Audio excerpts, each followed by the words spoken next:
Kajian Fathul Bari Syarah Kitab Sahih Al-Bukhari, Kitabul Adab. Adab secara Islami, beradab begitu, menjadi manusia yang beradab dengan adab ajaran Islam. Itulah maunya Kitabul Adab ini demikian ya jadinya nih ya. Bab 39. Berat. Ini berat nih judulnya nih ya. Bab ini babu husnil khuluqi was-sakhai wa ma yukrahu minal bukhli. Bab husnul khuluq dan dermawan dan buruknya bakhil. Demikianlah judulnya, kurang lebih secara terjemah harfiahnya. Bab husnul khuluq, sulit ini menerjemahnya jadinya nih ya. Bab khuluq yang baik,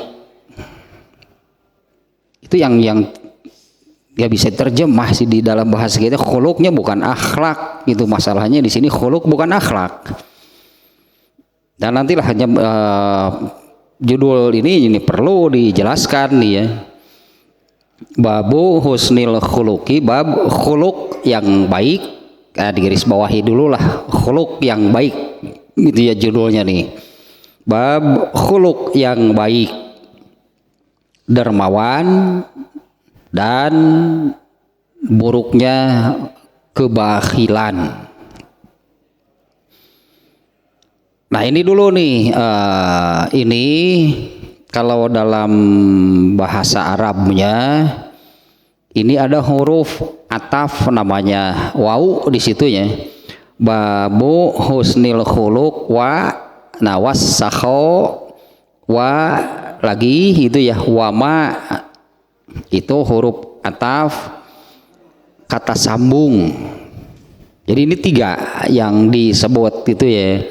1 khuluq yang baik dan dermawan dan buruknya kebakhilan.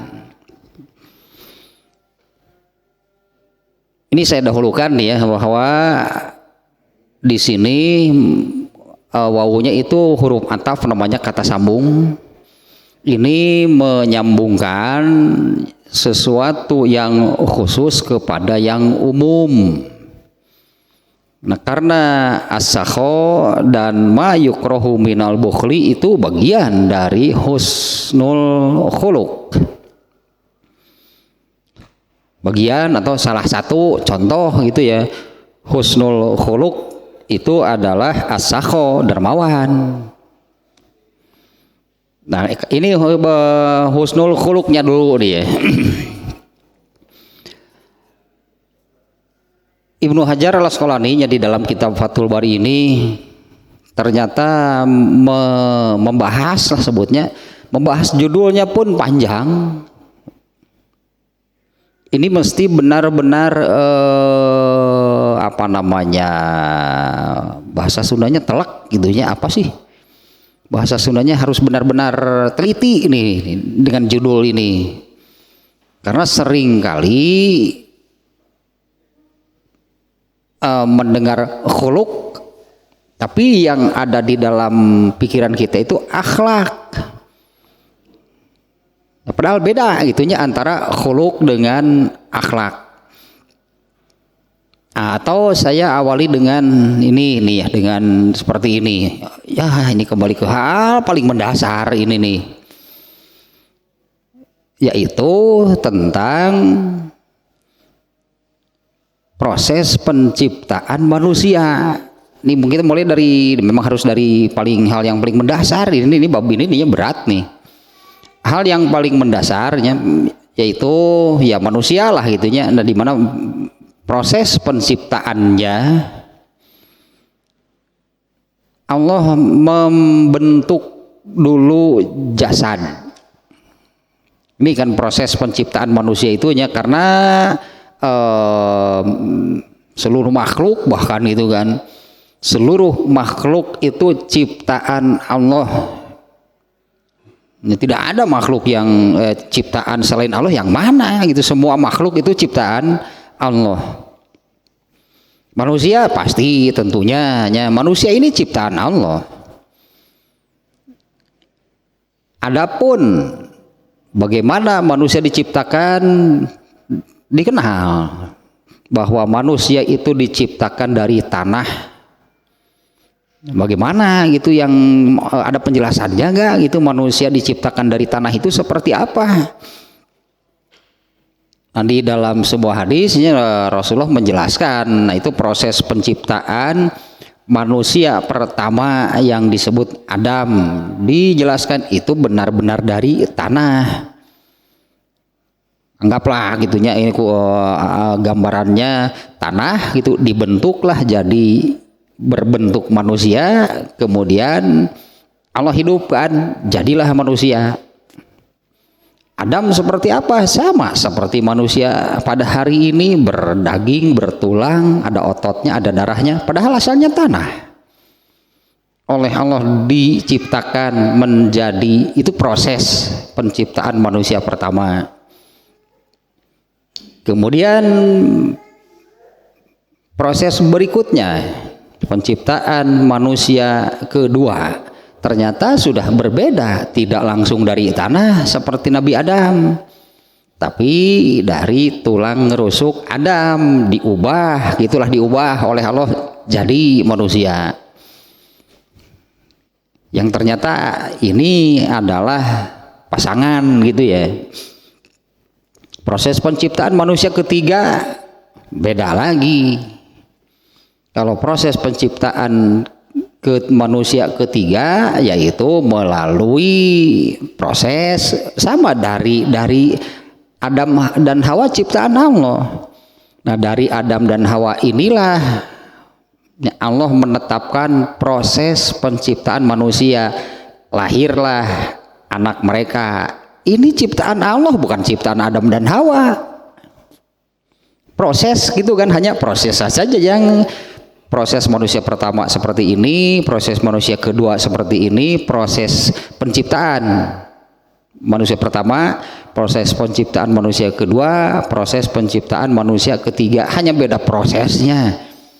Intinya sama, semuanya itu ciptaan Allah.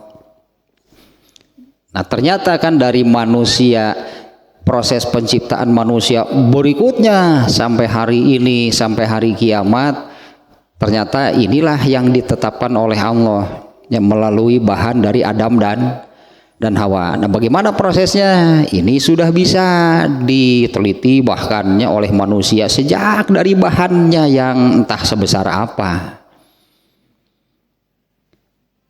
Prosesnya ringkasnya adalah Allah siapkan dulu casingnya, jasadnya.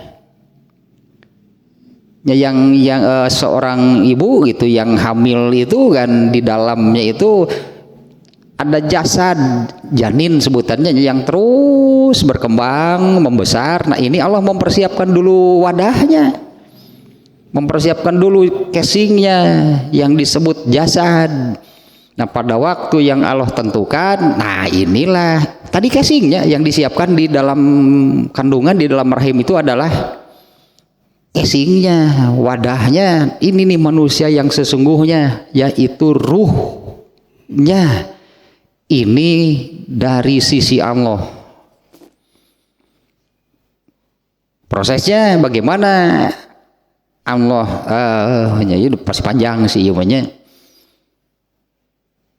Prosesnya itu Allah titipkan, Allah serahkan kepada malaikat Jibril.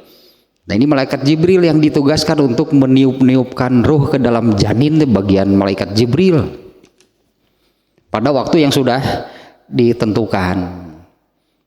Nah, ruh ini dari sisi Allah dibawalah oleh malaikat Jibril ditiupkan, dimasukkan ke dalam jasad yang sudah disiapkan. Nah, dari dua hal ini, kalau jasad itu asalnya dari mana?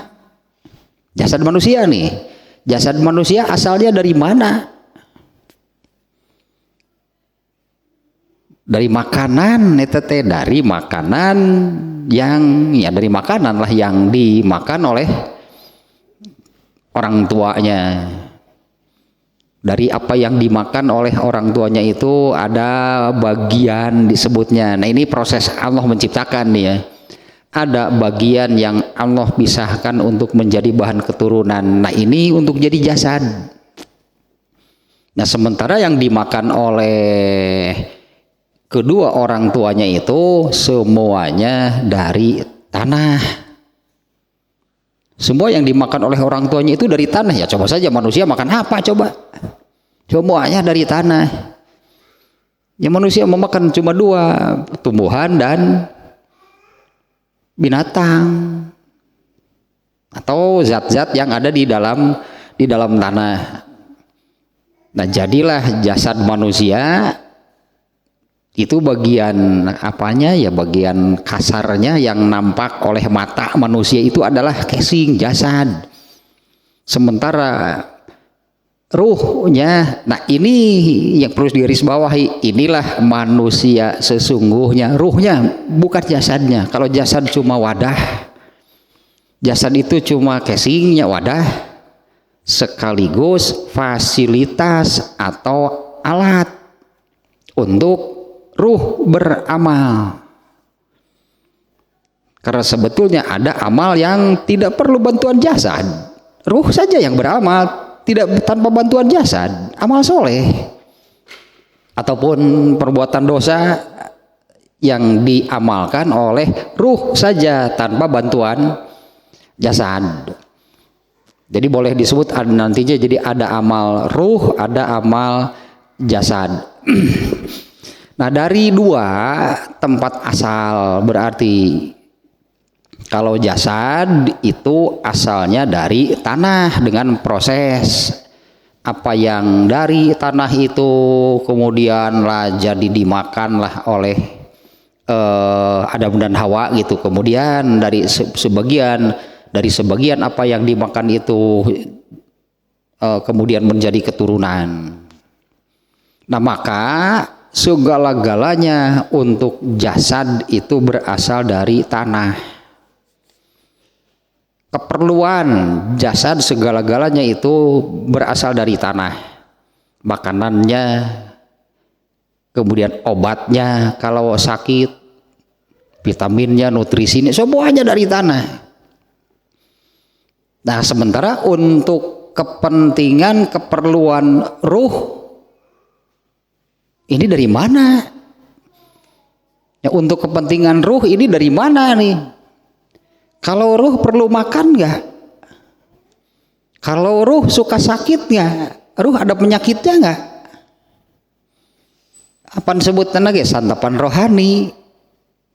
Ya, santapan rohani itu artinya kan rohani itu diberi santapan, diberi makan. Sama berarti jasad itu suka merasa lapar, berarti perlu makan. Ruh juga sama. Ruh itu perlu makan, perlu santapan, diberilah santapan rohani, judul nanti sabulan sekali. Dahar mau sapoe 3 kali. Ori sango sapoe 3 kali, santapan rohani sabulan sekali, atuh ketika laparan gitu eta ruh teh. Hanya sebulan sekali. Ya kelaparan sebetulnya kan dihare-harekeun we. Nah, katanya untuk jasad segala-galanya, kepentingan jasad manusia itu hanya yang berasal dari tanah.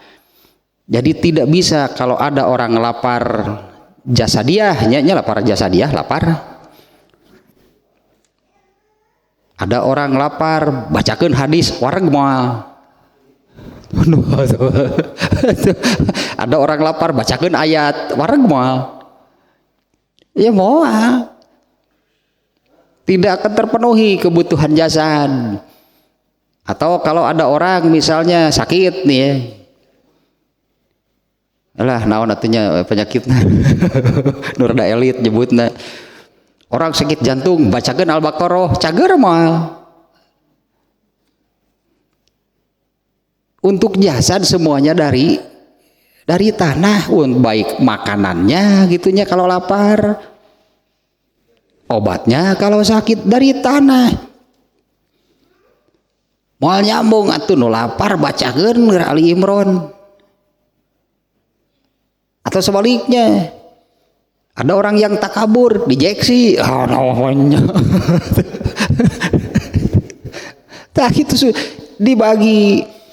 Karena jasad manusia berasal dari tanah, maka segala-galanya itu dari tanah. Nah, kamu sementara ruh dari mana gitu kan? Ini asalnya dari mana ruh manusia? Ruh itu dari Allah dengan proses seperti tadilah hanya diterangkan oleh Rasulullah SAW.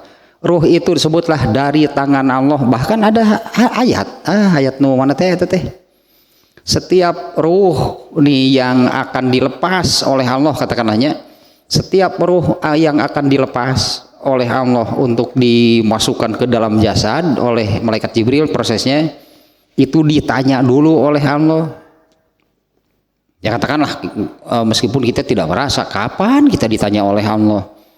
Itu ada ayat yang menerangkan demikiannya. Setiap ruh yang akan dilepas oleh Allah untuk dimasukkan ke dalam jasadnya itu ditanya dulu.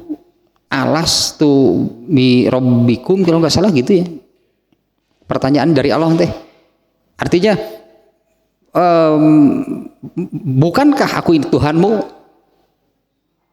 Ya, mun iya dilepas, mun teu moal berarti enggak mau, saya enggak mengakui. Saya tidak mau misalnya gitunya, saya tidak mau mengakui bahwa engkau itu Tuhan kami. Ngeus cicing lah moal diasupkeun. Moal diturunkeun. Artinya bahwa setiap ruh yang dilepas kemudian dimasukkan ke dalam jasad lahir sebagai manusia, di dalam dirinya tak ada pengakuan itu yang kemudian disebut fitrah. Sehingga kenapa di zaman Rasulullah SAW saja nih ya, kenapa di zaman Rasulullah SAW orang-orang menyembah berhala? Mau apa? Tetap memenuhi fitrah bahwa dirinya itu bertuhan. Sementara Allah kan gaib, lalu mereka mencari sendiri. Ternyata temuannya berupa berhala. Ada kemampuan nepi kadinya jelema mah. Hanya sampai kepada apa yang nampak. Untuk gaib mana ada? Memang Allah batasi, tidak ada kemampuan manusia itu untuk perkara gaib, nggak ada. Termasuk seorang nabi. Mereka mencari Tuhan, hasilnya ada yang berhala, ada yang majusi. Kenapa? Untuk apa? Nah naonan mencek orang mana naonan gituan. Itu tuntutan fitrah, karena sebelum ruh itu dilepaskan oleh Allah ditanya, kamu mengakui bahwa aku Tuhanmu? Ya, jing. Ternyata setelah jadi manusia teh mana Tuhan teh? Nanti Allah tunjukkan. Makanya Allah menunjukkannya melalui para nabi yang diutusnya, mereka yang menunjukkan Rabbun itu siapa, Rabbun itu yang mana.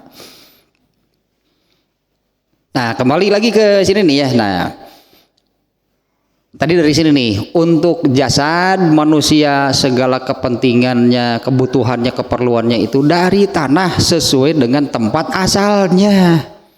Kalau lapar makanannya yang berasal dari tanah. Andai misalnya di kita ini makanannya nasi asalnya dari mana?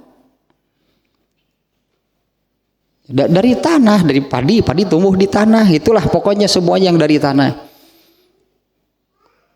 Vitaminnya, nutrisinya, obatnya kalau sakit semuanya yang dari tanah. Maksudnya ulah menjadi beteng maca Al-Baqarah teu nyambung.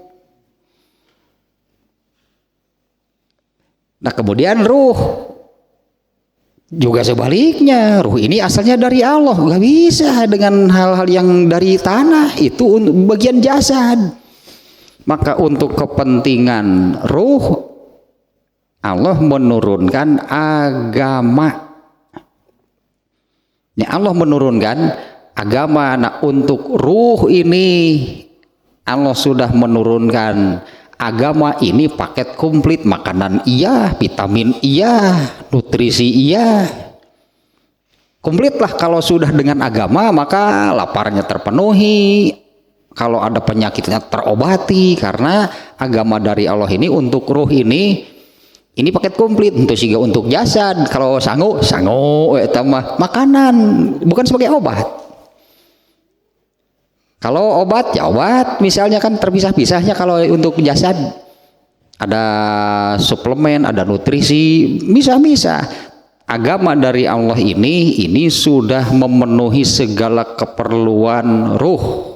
Makanan iya, obat iya, nutrisi iya, vitamin iya. Dan nah ini sesuai dengan tempat asalnya. Untuk segala keperluan ruh, kalau bukan dengan agama yang Allah turunkan, itu racun.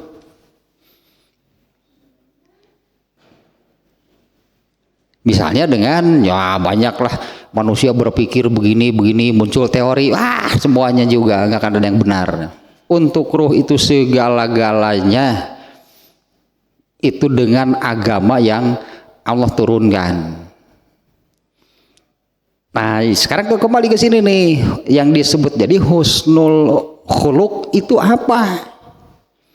Pada diri manusia itu kan terdiri dari dua, ruh dan jasad. Sementara jasad kan tadi hanya casing, alat, fasilitas. Kalau seseorang sholat, yang sebetulnya sholat yang mana, jasadnya atau ruhnya? Coba kalau ruhnya sudah dicabut, jasad bisa apa? Ya jasad kan ya sudah, jasad itu hanya terbujur kaku disebutnya, jasad nggak akan bisa bergerak. Karena yang bergerak sebetulnya itu adalah ruhnya. Yang menggerakkan jasad itu adalah ruhnya. Kalau dalam kitab Tahdzibul Akhlak ada ibarat seperti ini, kaitan antara ruh dengan jasad nih ya.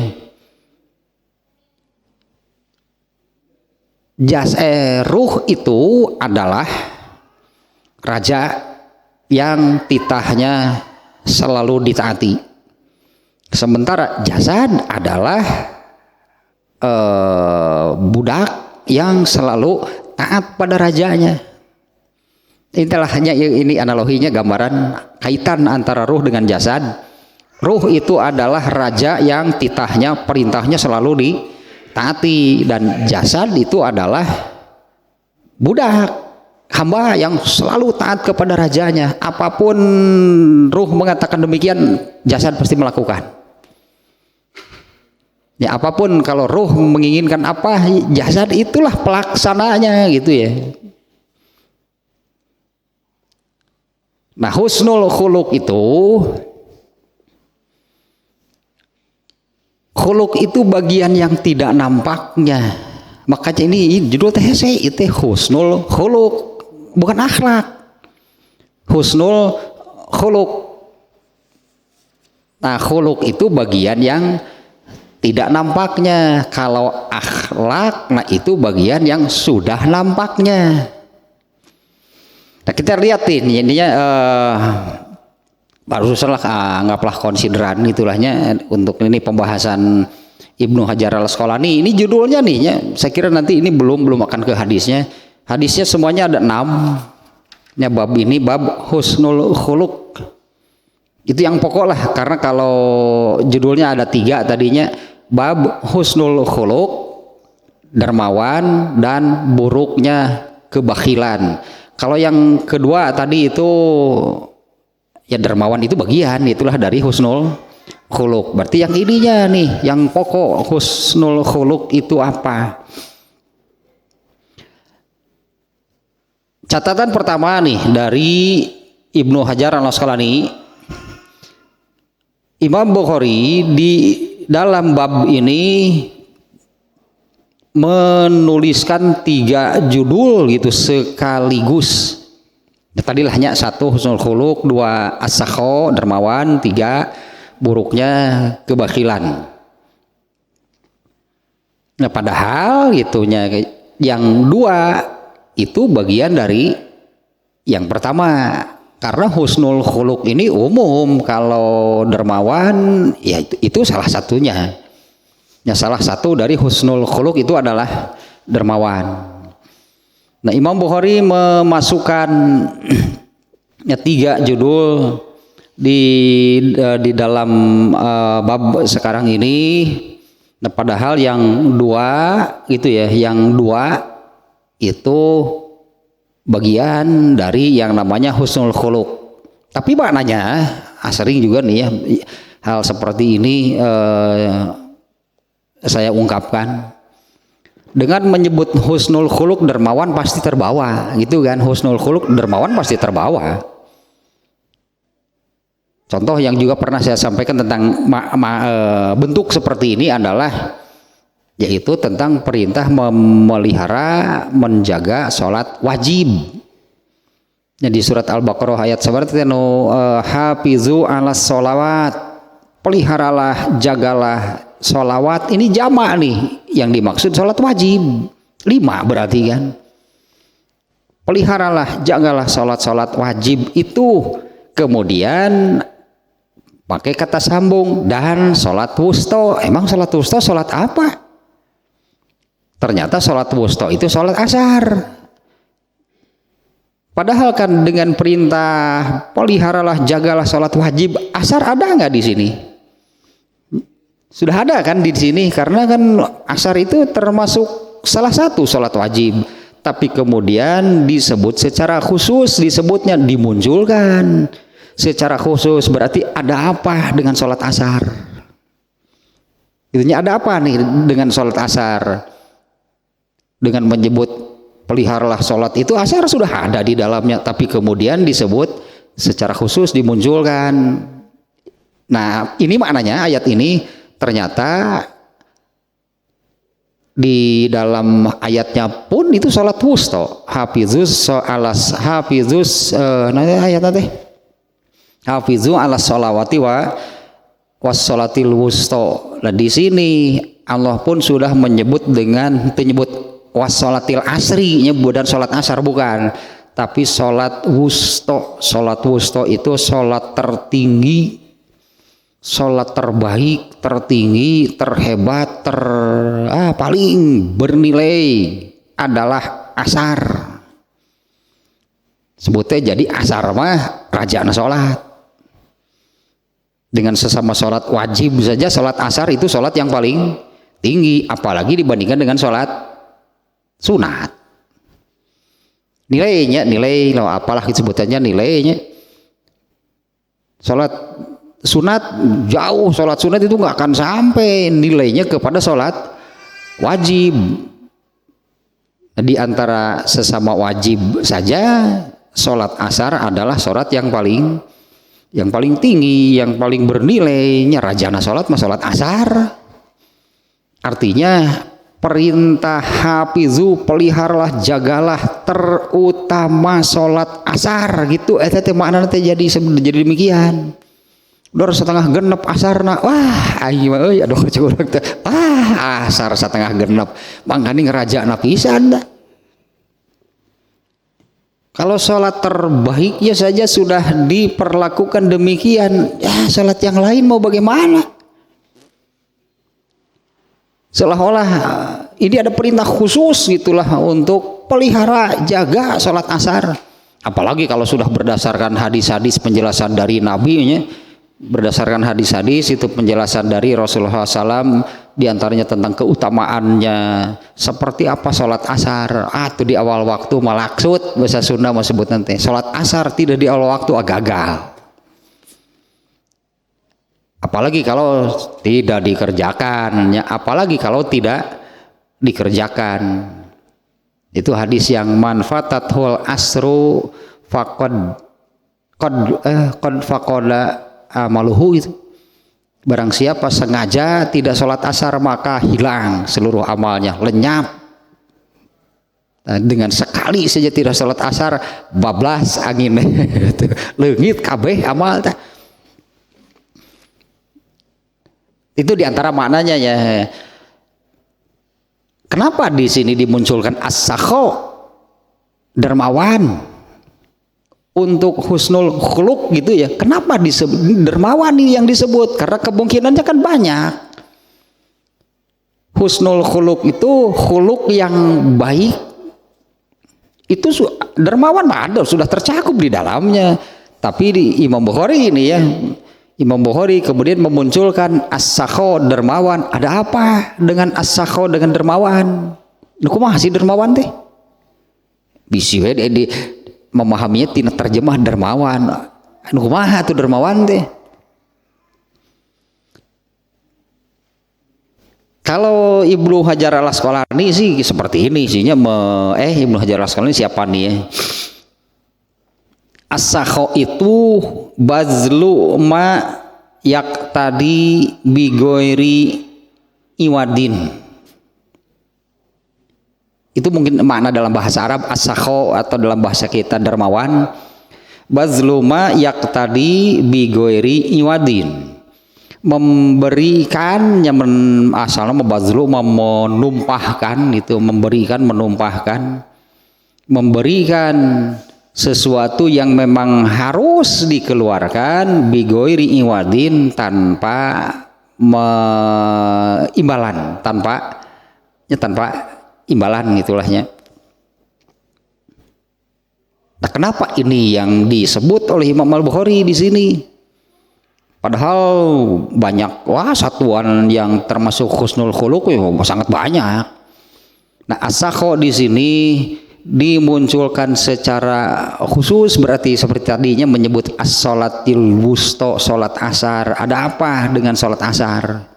Padahal sudah terbawa dengan menyebut hafizu ala sholawati. Nah, ada apa dengan as-sakho, dengan dermawan? Wah, ini panjang, kaitannya sangat panjang. Alah, nu ieu teh ya.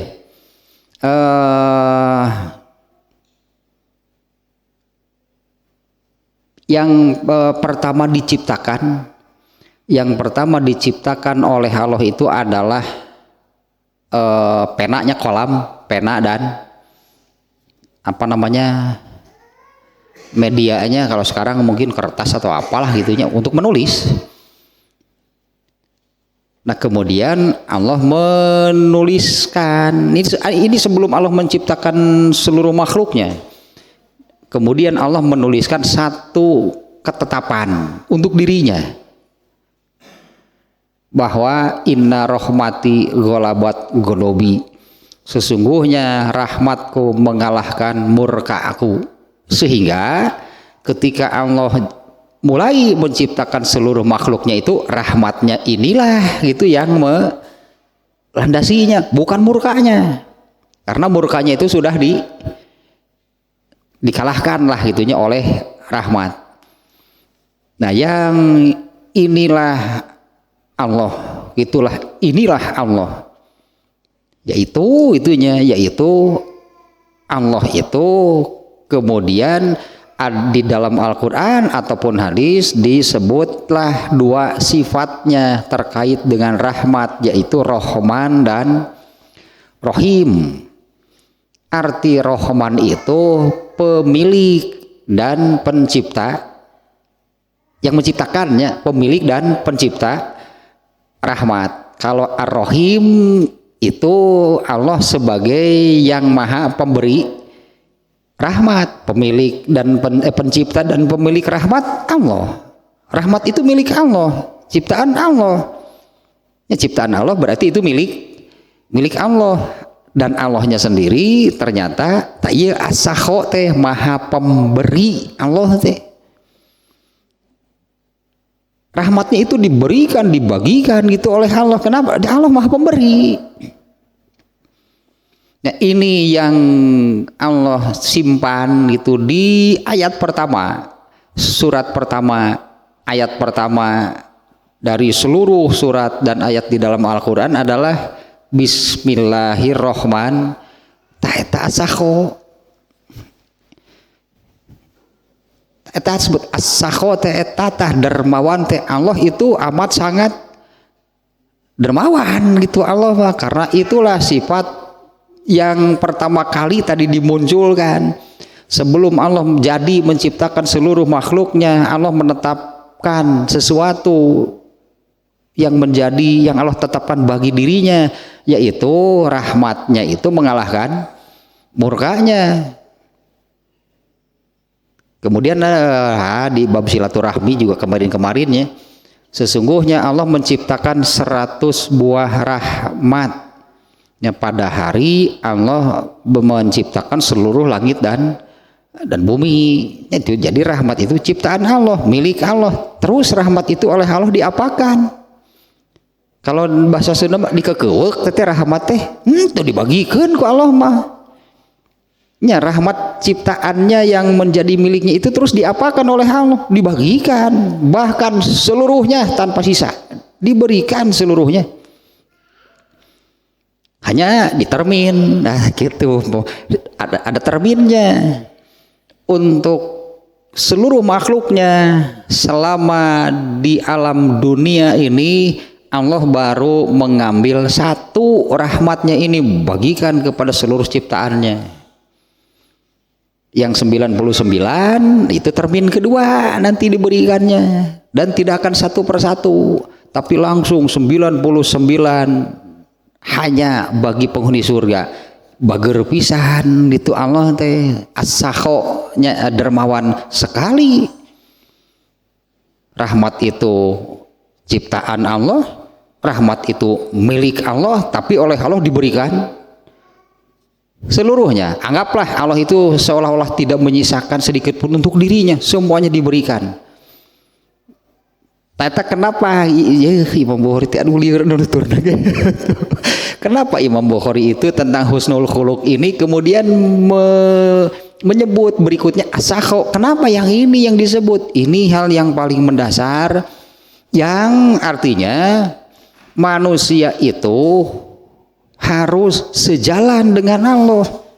Sehingga di poin ketiganya, dan betapa buruknya kebakhilan itu bertentangan itu dengan sifat Allah. Allah itu maha pemberi.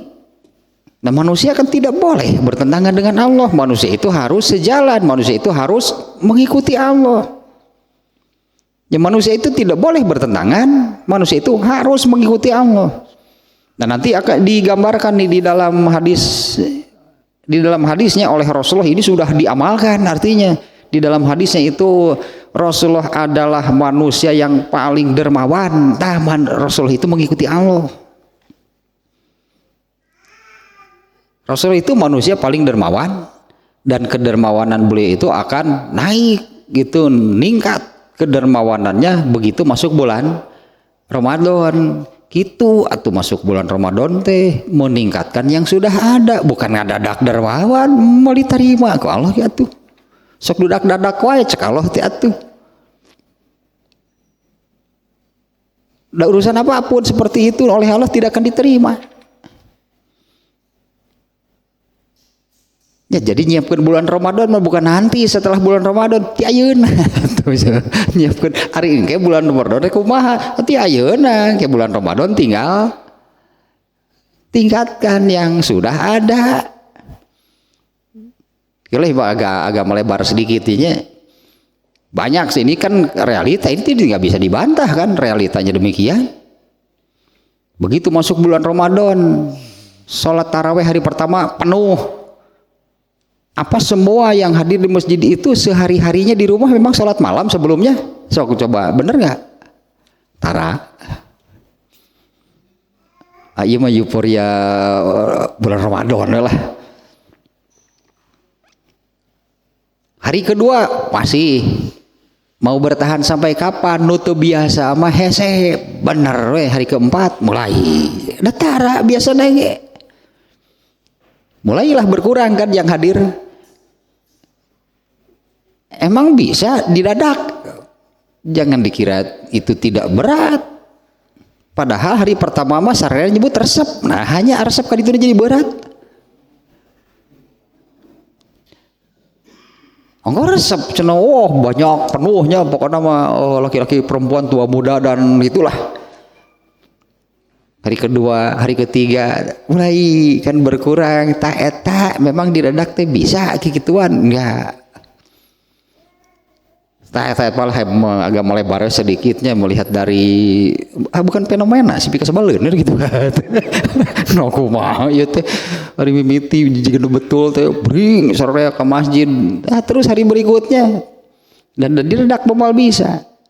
Itulah tetah substansinya dari itu hadis pertama gitu nanti. Kan dia ya.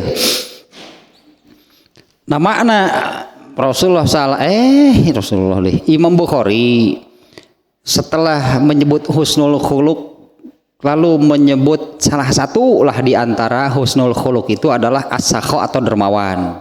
Bandingannya seperti yang tadinya. Peliharalah salat wajib. Ini sudah tercover, terbawa semuanya salat wajib, tapi menyebut salah satunya yaitu as-salatil wusta, salat asar.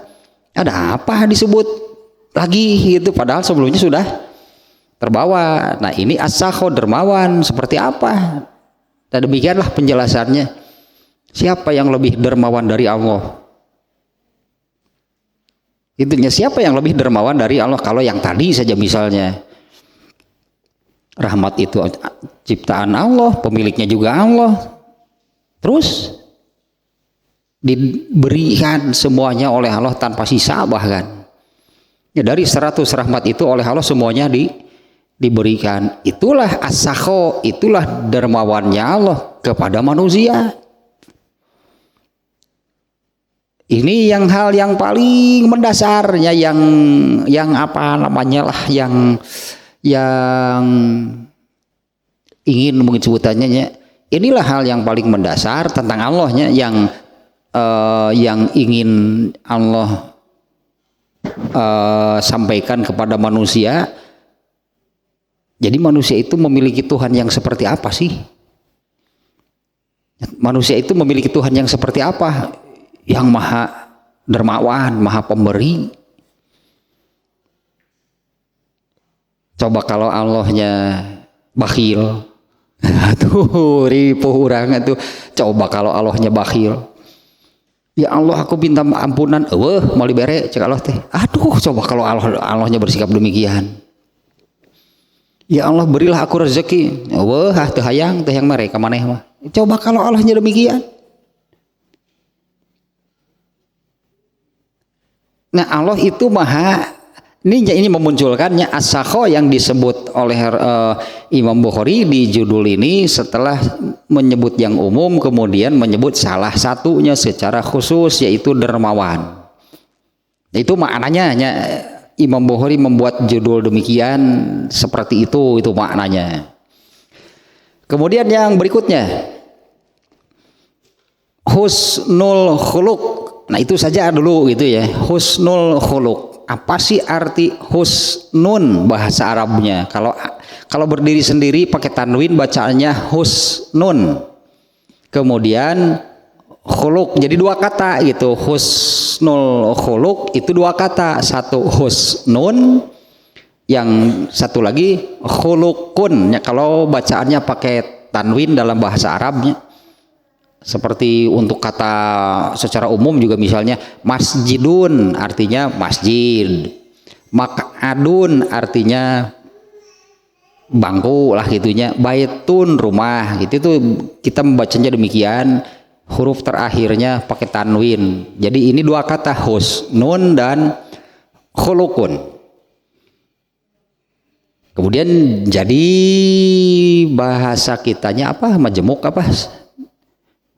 Gabungan dua kata. Itu gabungan dua kata lah, pokoknya masih kaca piring kira condong gitu kan. Asal masing-masing kaca jeung piring kira jeung condong. Tapi kemudian kan sudah menjadi satu gabungan dan memunculkan satu makna. Jangan dilihat makna satu persatunya. Kalau kaca piringnya kaca dan piring gitu. Kaca yang piring bisa, kaca piring ya mah ini nama suatu tempat misalnya kan jadi demikian. Nah husnul khuluq. Nah kita lihat satu persatunya. Kata husnun ini ada apa namanya? Banyak dikutipnya. Imam Ar-Raghib Al-Asfahani. Nah, dia ini menulis satu kitab makna kosakata lah gitulahnya, makna kosakata. Nah, husnun itu adalah berarti ibaratun an kulli marghubin fihi imma min jihatil akli wa imma min jihatil aradi wa imma min jihatil hasani. Kata husnun itu adalah sebuah satu makna, satu ungkapan untuk segala sesuatu yang disukai. Untuk segala sesuatu yang disukai itu. Ini makna bahasa nih ya. Untuk segala sesuatu yang disukai. Baik itu berdasarkan akal. Yang disukai itu maknanya berarti itu adalah sesuatu yang baik. Karena kalau untuk sesuatu yang buruk lah itu pasti itu maknanya ya orang mana ada orang menyukai yang buruk. Tapi bukan menurut sebagian baik, menurut sebagian buruk. Lepas dari itu dulu lah pokoknya. Jadi husnun itu adalah ini ungkapan sebutan lah untuk sesuatu yang disukai baik menurut akal ya, ataupun menurut hal yang lain. Nyawa aksaru ma yuqalu fi urfil amati fi ma yudriku bil basori. Iya. Ini nanti ada kaitan dengan yang awal tadinya, bahwa yang tadi nih yang saya beri apa namanya prakata mungkinlah tadinya, manusia terdiri dari jasad dan ruh. Nanti ada kaitannya dengan hal tersebut. Nah, kata husnun itu lebih banyak digunakan secara hese urfi tenawan atau bahasa orang nanti secara alamiah atau apanya gitulahnya. Kata husnun itu lebih banyak digunakan untuk sesuatu yang bisa nampak. Artinya manusia bisa melihat sesuatu lalu berdasarkan akalnya, ini yang baik. Ternyata husnun itu yang demikian gitu. Arti husnun itu untuk sesuatu yang nampak. Wa aksaru ma jaa fi syar'i fi ma yudriku bil basiroh. Nah, sedangkan kalau untuk jasad berartinya manusia itu terdiri dari jasad dan ruh. Kata husnun ini berarti pendek kata lah gitunya. Husnun itu adalah sesuatu yang baik. Kalau baik untuk jasad, ya baiklah gitunya. Ya itulah baik menurut jasad. Tapi kalau kata husnun berkaitan dengan syariat agama, ini yang terlihatnya oleh basiroh, oleh mata batin gitu begitu. Saya itu kali gitu. Mata batin itu lah gambarannya. Jadi ini Anas bin Nador, dia ikut perang Uhud. Ketika ikut perang Uhud, dia ditanya mengapa mau ikut perang Uhud. Anas bin Nador menjawabnya, aku sudah mencium aroma surga dari balik bukit Uhud. Artinya terciumnya oleh penciuman yang mana dengan jawaban demikian? Itu kan ungkapannya, bukan betul-betul tercium seperti mencium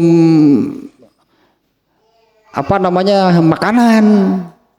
Kalau makanan kan betul-betul tercium. Tapi Anas bin Nador mengatakan demikian, aku sudah mencium aroma surga dari balik bukit Uhud. Eta disebutnya penciuman batin, berarti di mana menurut ayat hadis juga banyak yang menerangkan.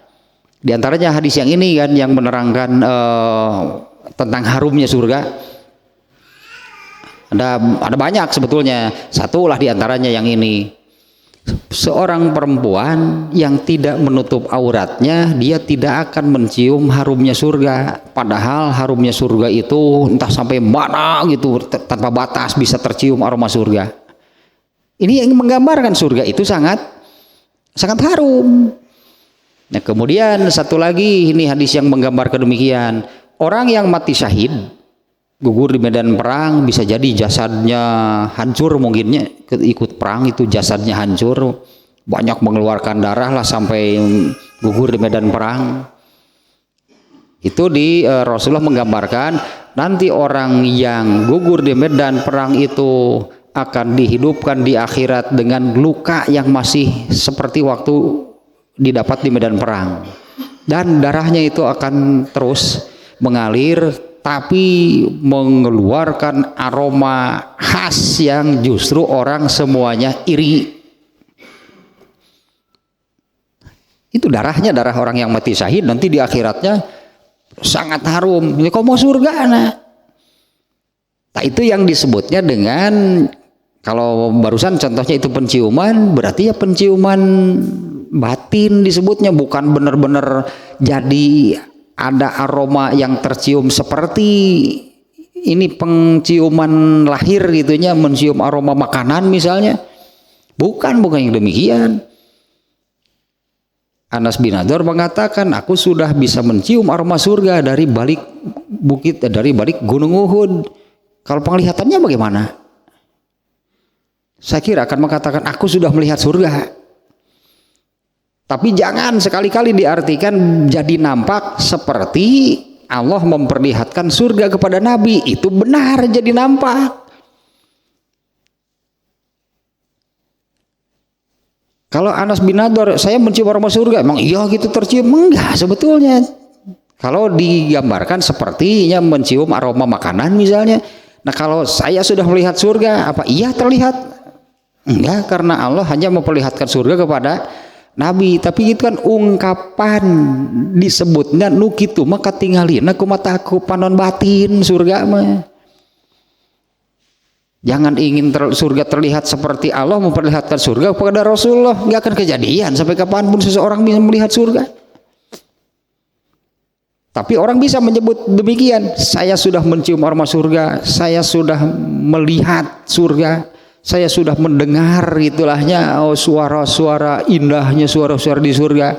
Bisa mengatakan demikian, tapi bukan dalam arti jadi benar-benar terdengar seperti oleh pendengaran lahir, penciuman lahir, mata lahir. Tak baiknya husnun. Husnun itu kan sesuatu yang baik. Husnun itu sesuatu yang baik. Misalnya seperti ini. Kalau untuk yang bersifat jasadiah, ya itu bisa terlihat oleh mata, tercium oleh penciuman. Misalnya kalau ada makanan, yang tadi kan kalau ada makanan, namanya nasi padang gitu contohnya, atau ya gitu pantas naon contohnya ya makanannya. Ini husnunnya. Misalnya kalau makanan kue lah, kue biasanya kue kan dibentuk dengan menurut penglihatan jadi menarik. Sok lamun kue adonan blak kue ting siga kuah bentuknya nggak menarik, berarti menurut mata tidak bagus, itu menurut mata tidak husnun. Coba di toko kue tinggal dibentuknya, itu husnun menurut mata lahir. Satu itu ukuran makan mah. Kemudian dicium, sengit, dua semakin tertarik. Kemudian dirasa, ternyata juga enak. Husnun kesimpulannya, ini husnun berarti ini makanan yang husnun menurut jasad. Nah, kalau husnunnya untuk syariat agama gak akan terlihat oleh yang nampak.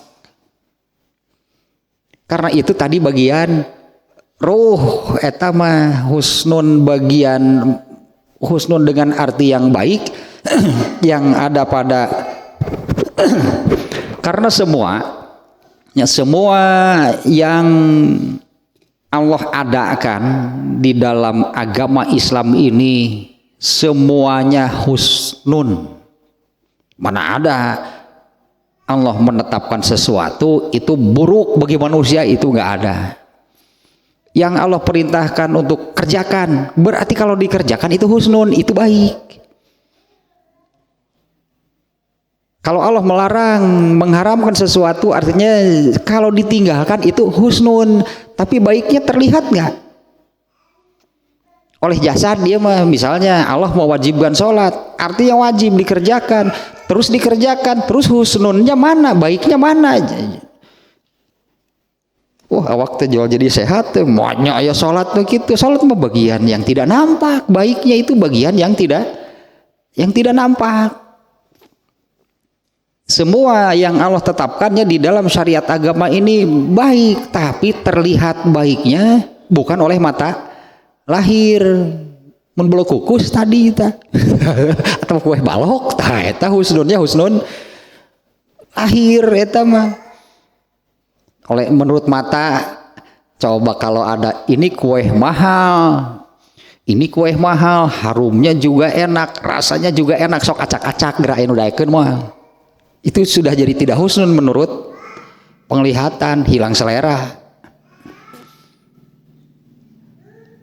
Tahu husnunnya yang ada di dalamnya husnunnya syariat agama ini bisa terlihat, bisa terdengar, bisa terasa bukan oleh bagian jasad, itu bagian ruh. Kalau Allah memerintahkan sholat husnun enggak? Makanya Allah perintahkan kerjakan.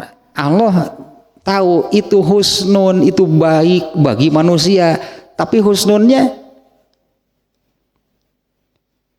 jangan seperti husnunnya kue balok atuh udah kudu ketingali jolnya we karena awakna teh tuh tingali ku sholat mah awak saya naon kaitanana.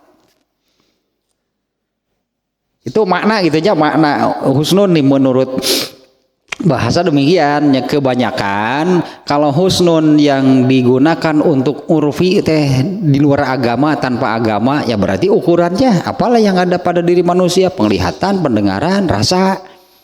Itu husnunnya husnun yang bersifat al-basor bahasa Arab nama.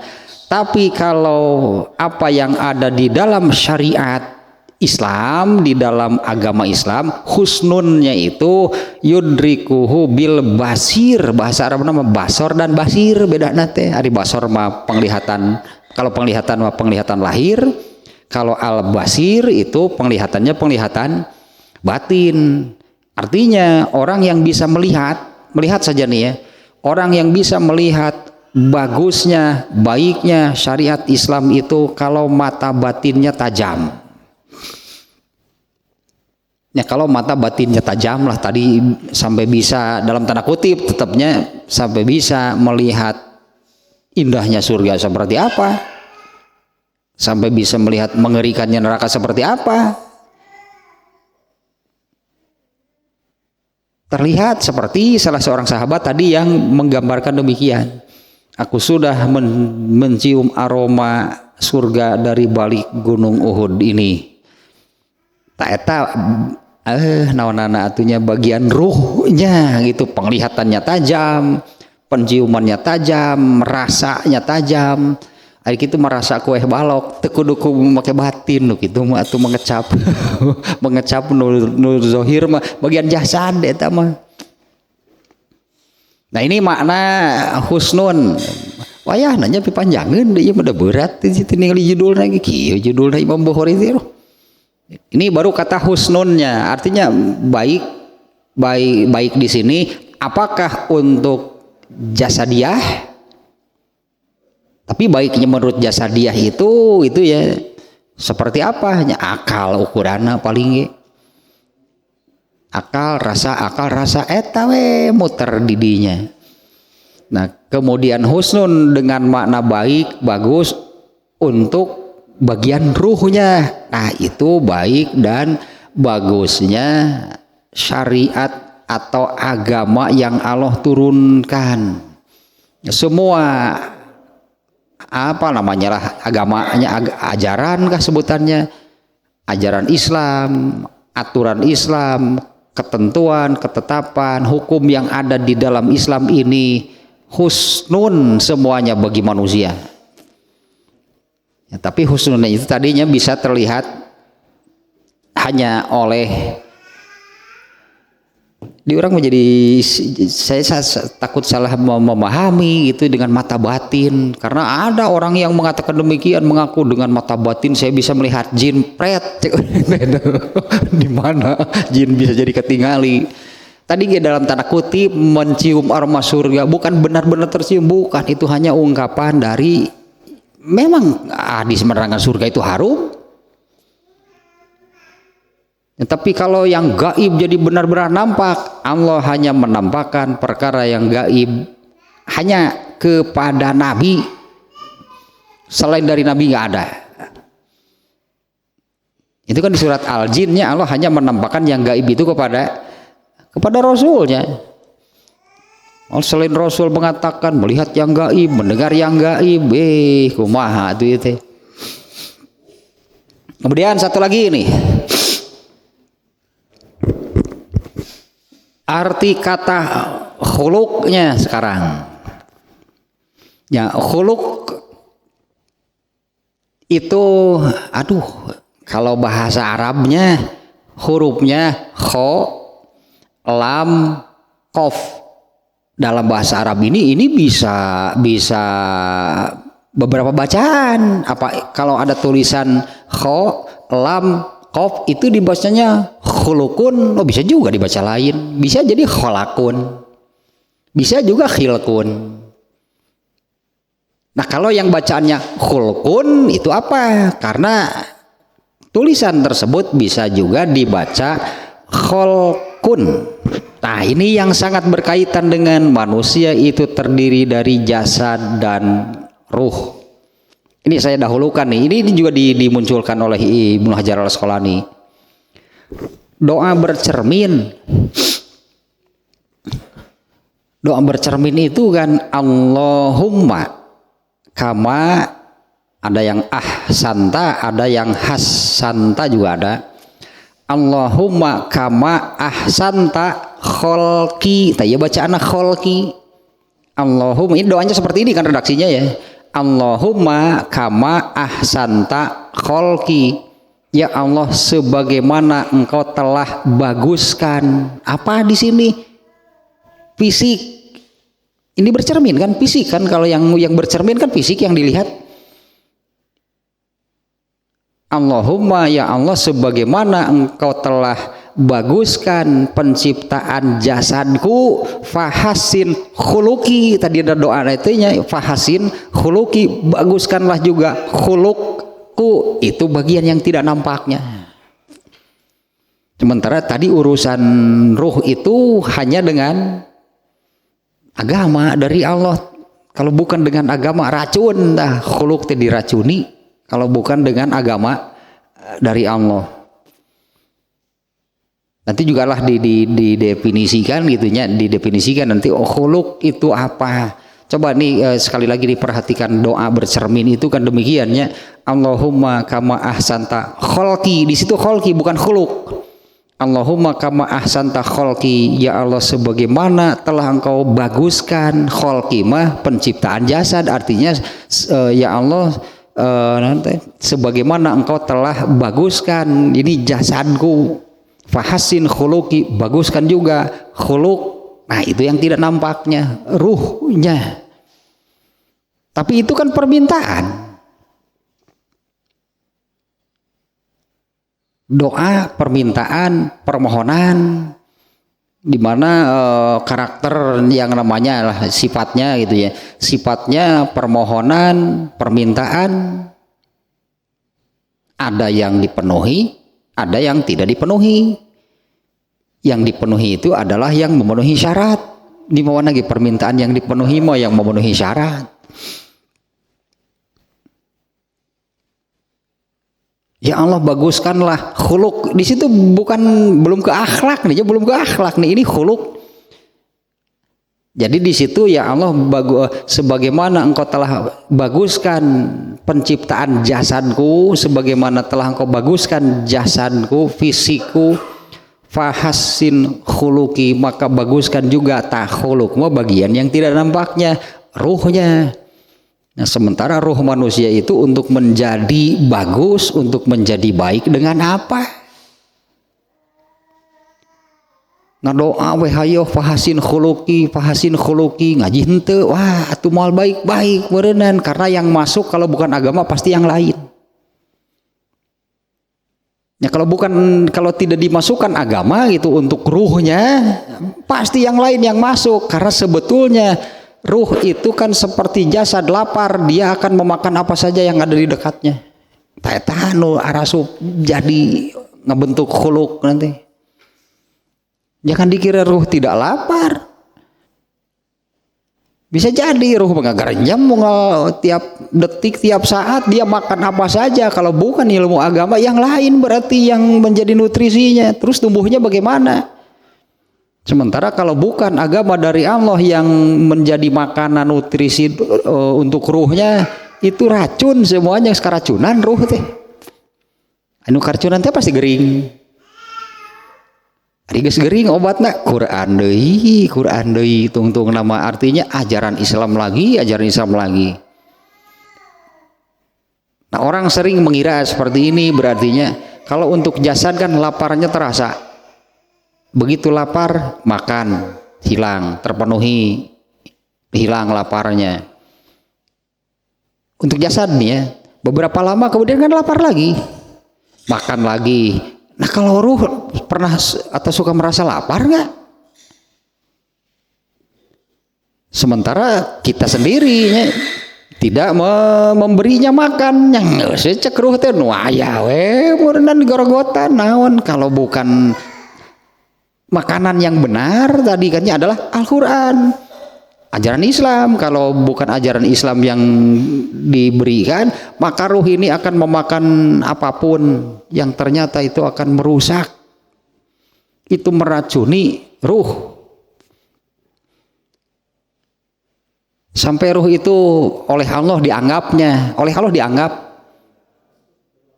ruh itu mati, padahal manusianya masih hidup di dunia. Allah menyebutnya mereka itu mati, sudah mati. Ya itu udah diracunan, wae paeh diracun mah. Itu yang Allah ungkapkan di surat At-Taubah ayat 82 84 no eta teh anu. Ini redaksi ayat Al-Qur'annya, Allah menyebut mereka itu mati. Wala tusolli ala ahadin minhum mata abadan, nyebutnya ge. Di mana ayat ini Allah turunkan setelah Rasulullah SAW menyolati Abdullah bin Ubay. Setelah selesai menyolati Abdullah bin Ubay, nah Allah kemudian selanjutnya artinya melarang ya. Jangan sekali-kali kamu menyolati, ini redaksinya. Jangan walatusolli, jangan sekali-kali kamu menyolati walatusolli alaman mata, orang yang mata abadan, sebutnya mati selamanya. Apa sih maksud ayat ini? Ruhnya yang mati. Kenapa? Ini ada di para banon wae atuh. Sementara tadi makanya saya tadi dari awal itunya, bagaimana sih proses penciptaan manusia? Kan asalnya jasad dulu kan yang tumbuh di dalam rahim teh belum berjawa, belum ada ruhnya. Nah, terus ruhnya kapan? Dari mana asalnya ruh? Kalau ruh itu asalnya dari Allah, dimasukkanlah ke dalam jasad.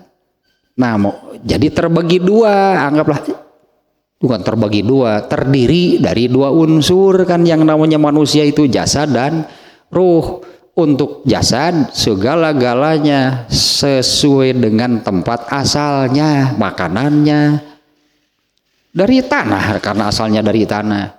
Kemudian obatnya kalau bagian jasad ada yang sakit dari tanah, vitaminnya, nutrisinya. Sementara ruh ini asalnya dari Allah.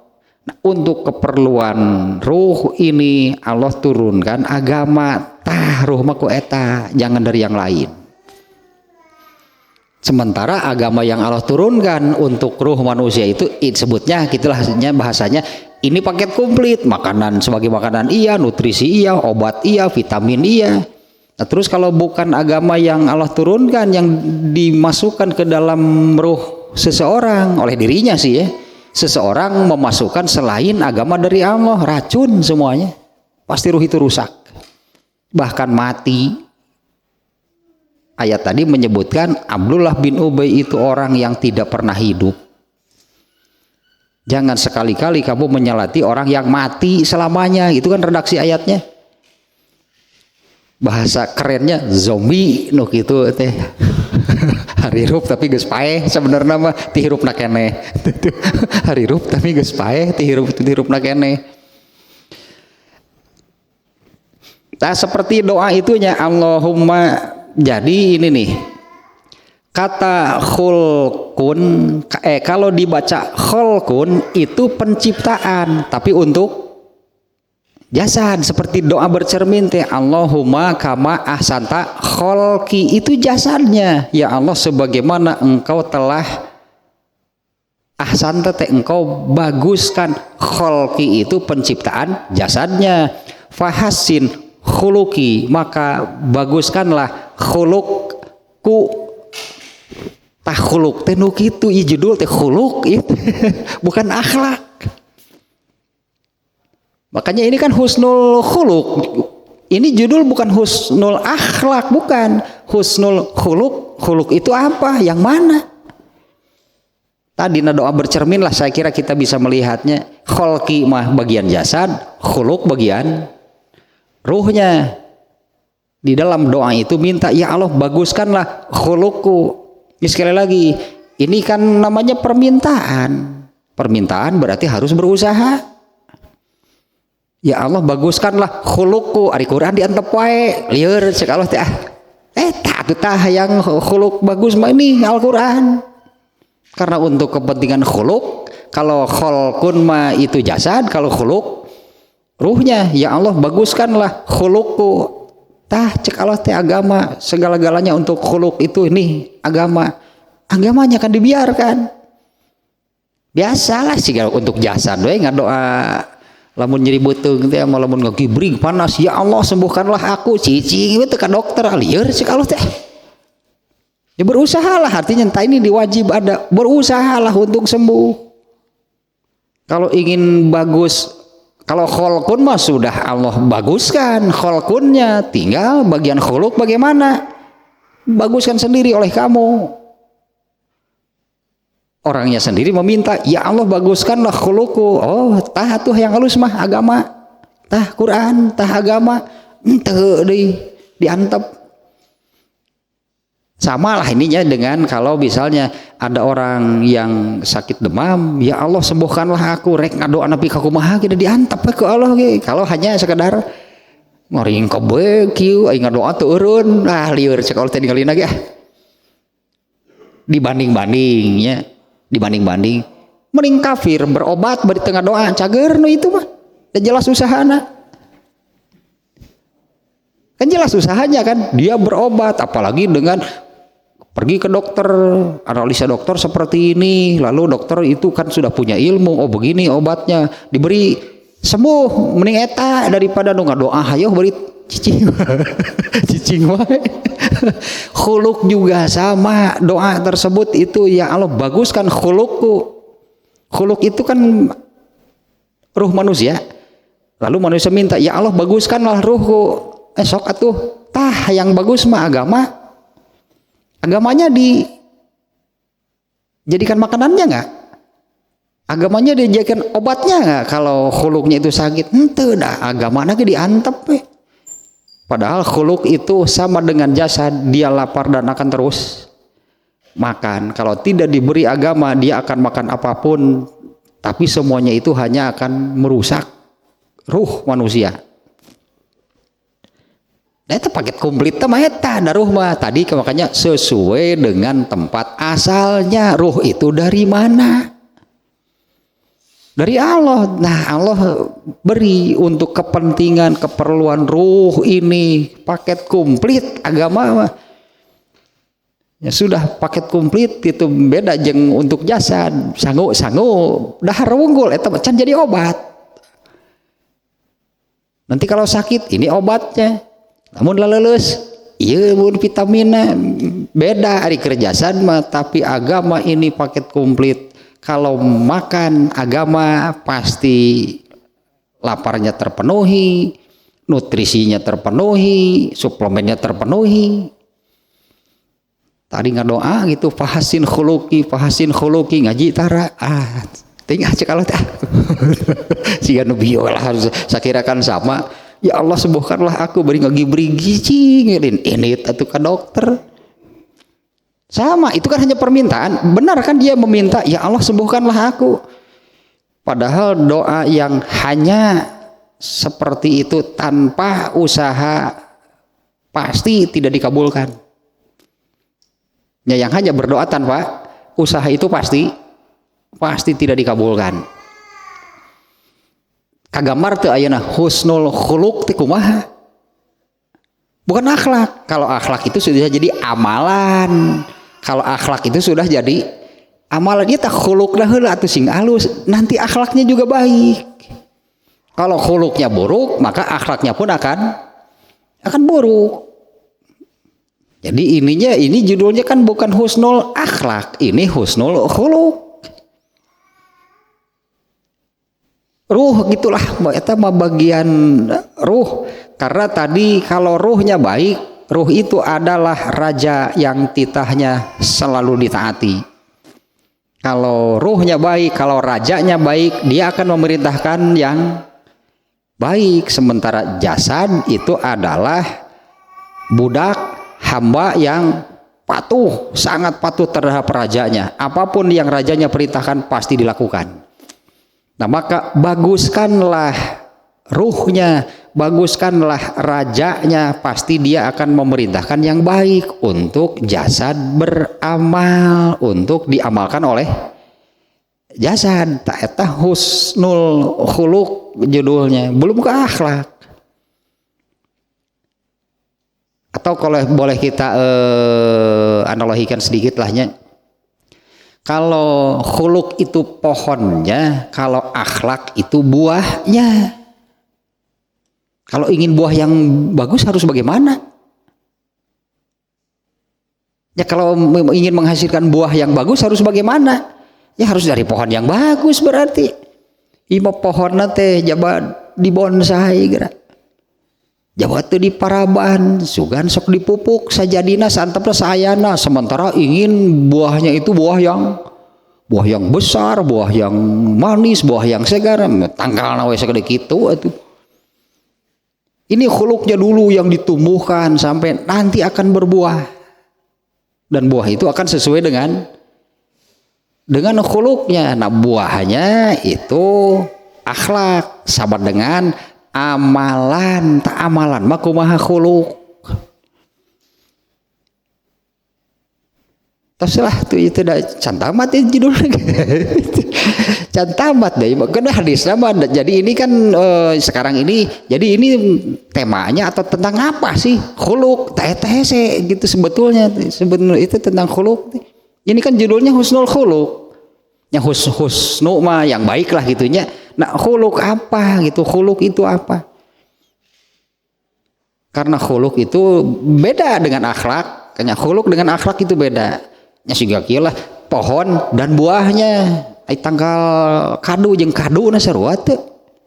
Ya beda atuh tanggalna kaduna. Nah, seringkali itu orang lupa akan khuluknya, menuntut kadunya, menuntut buahnya saja yang baik, tapi khuluknya tidak pernah diperhatikan, dipelihara, dijaga dan sebagainya. Tapi kan menuntut akhlak yang baik. Padahal buah mah akibat. Kalau khuluk ini tumbuh subur pasti buahnya. Khulukna berarti tah dasarna.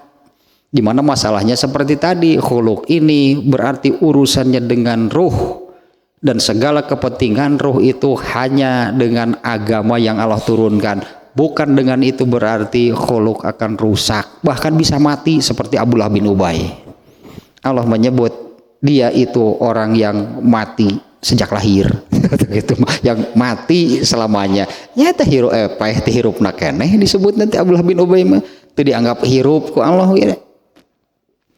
Mati selamanya bahasanya kan di apa Al-Baqarah surat Taubah ayat berapa itu teh?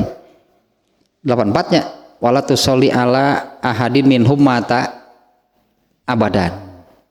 Wala taqum ala qabrihi gitunya, dan juga jangan gitulah kena ayat itu mah itu penting nama Allah menyebutnya man mata abadan, orang yang mati selamanya.